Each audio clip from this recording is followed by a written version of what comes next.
Zee 24 तास एक पाऊल पुढे।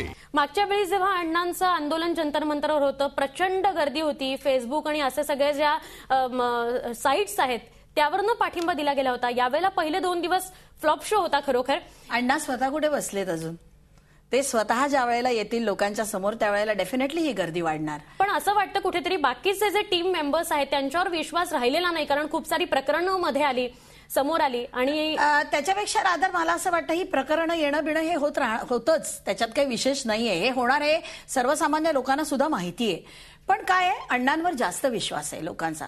त्यांची जी लाईफस्टाईल आहे, त्यांचा जो साधेपणा आहे, माणूस बघितल्यावर कळतं ना पटकन, डेफिनेटली कळतं। इतके मूर्ख नाही आहेत लोक।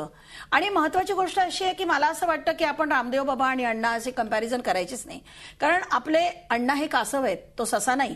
त्याच्यामुळे शर्यत तोच जिंकणार, पण सावकाशपणाने। त्यांना कसलीही घाई नाहीये, ते अत्यंत फर्म आहेत। ज्या गोष्टी करायच्या आहेत त्याच्याबद्दल त्यांच्या स्वतःची भूमिका पक्की ठरलेली आहे। खरं झी 24 तास एक पाऊल पुढे।